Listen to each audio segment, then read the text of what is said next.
ভালো আছেন? কেমন লাগছে এখানে ঘুরতে এসে? ভালোই লাগছে, ঘুরতে আসছি, বাড়িটা দেখতে আসছি। কিছু নিয়ে যাবেন, ইট বা পাথর? না না, কিছু নিতে স্মৃতি হিসাবে না, নিয়ে অনেক যাবো কিছু না, নিয়ে ঘুরতে যাচ্ছে। যাচ্ছি।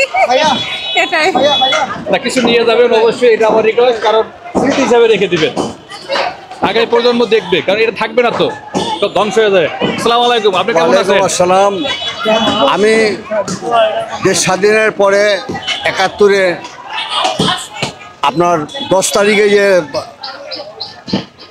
শেখ মুজিবুর রহমান প্রত্যাবর্তন হলো, দেশে ফিরলো, আমি 12 তারিখে বাসায় আসি। এই বাসায় আমরা প্রায় 10-15 জন আমরা আসি। তখন আমার বয়স হলো আপনার 12-13 হবে। তখন হাতে মুজিবুর রহমান নিচে বসে ছিল।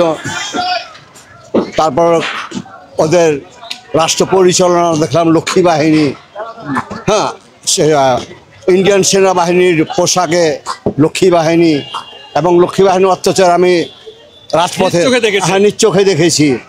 এবং তার ছেলে কর্মকাণ্ড হ্যাঁ দেখছি। এবং আবাহনী ক্লাব কীভাবে গঠন করা হয়েছে রাত্রে সেটাও দেখছি। ঢাকা স্টেডিয়ামে পিস্তল নিয়ে বসতে গেলে মাঠের মধ্যে, সেটাও দেখছি। হ্যাঁ, এবং তারা ইসলাম পছন্দ করে না। যেমন এই দলের নাম আওয়ামে মুসলিম লীগ, মুসলিমরা বাদ দিয়ে দিছে। এবং যার দল মৌলানা ভাসানী দল, উনি মুসলিম, এই জন্য ওনারা পিছিয়ে ফালায়া, এইভাবে ধাক্কা দিয়ে পিছিয়ে ফালায়া ওনার নজরবন্দি রেখা উনি হয়ে গেছেন নায়ক। এই আর কি। উনি স্বাধীনতা চায়নি। যদি স্বাধীনতা চাইতো তাহলে এই কথাটা বলতো না। কথাটা আমি বলি, আপনারা শুনেন।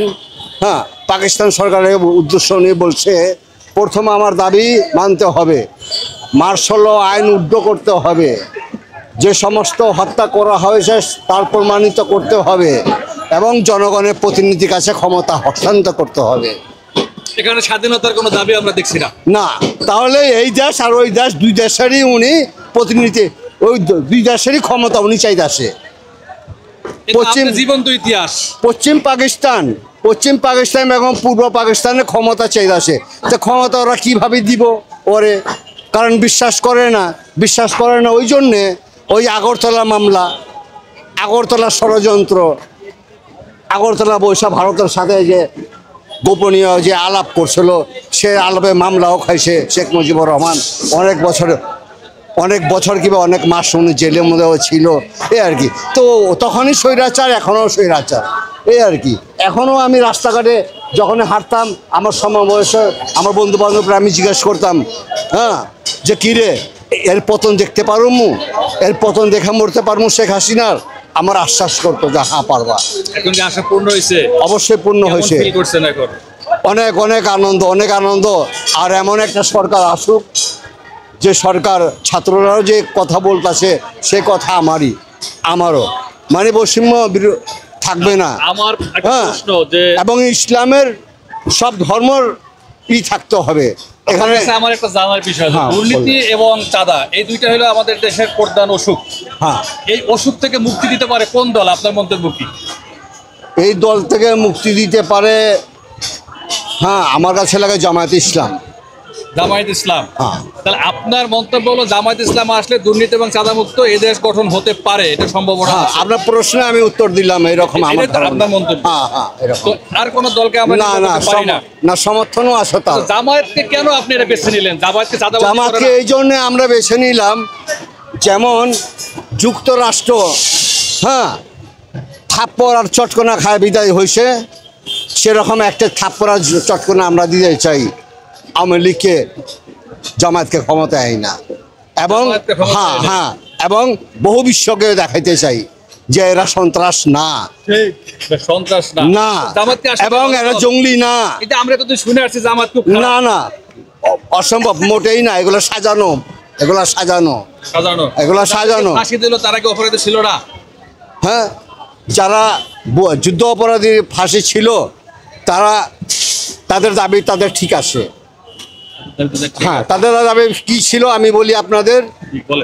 তাদের দাবি হলো একটাই, যে বাংলাদেশের 24 বছর, মানে পাকিস্তানের আমলের কথা কই, সেই 24 বছর ভারতের সম্পর্ক ভালো দেখেনি। ভারত ন্যায্য হিসাব দেয়নি বাংলাদেশকে। যদি বাংলাদেশ হয়ে যায় এইটা, তা এইটা হয়ে যাবে ওর বাজার এবং এর উপর থেকে যাওয়া আসা হবে। এই জন্য এখনো 26 লক্ষ মানুষ চাকরি করে এই দেশে, ইন্ডিয়ান।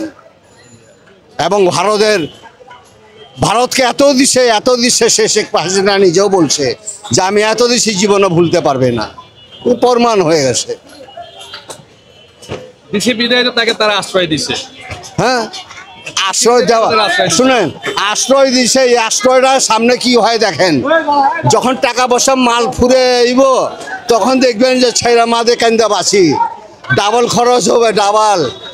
কথা বলছেন, তাদের ভিসা তারা বৈধ না, তারা অবৈধ, তারা ভারতীয় না, তারা বাংলাদেশি। যখন টাকা পয়সা শেষ হয়ে যাবে তখন ডাবল খরচ হবে, টাকা ডাবল। যেমন এই দেশের মধ্যে প্রতিদিন 500 টাকা খরচ, ওই দেশের মধ্যে খরচ হবে 1500 টাকা। তারা আদায় করবে, বেটা দে, দিতে পারবে না, তখন তাকে দেশে ফিরতে হবে। হ্যাঁ, দেশে ফিরতে হবে। তাদের লাশও আসতে দিবে না। আমার একটা আহ্বান, শেষ আহ্বান ছাত্র জনতা এবং জনগণের কাছে, Dhaka to Gopalganj long march, শুধু মাজার থাকবে আর কিচ্ছু থাকবে না। বাংলাদেশ শেখ জিন্দাবাদ। মুজিবের কবর থাকবে এবং আর কিছুই থাকবে না, সবচেয়ে। ধন্যবাদ আপনার মূল্যবান মতামতের জন্য। ঢাকা টু গোপালগঞ্জ, আপনি এটা দিয়ে দিবেন, লাইভে দিয়ে দিবেন। আমার এই কথাগুলা অনেক আসলো।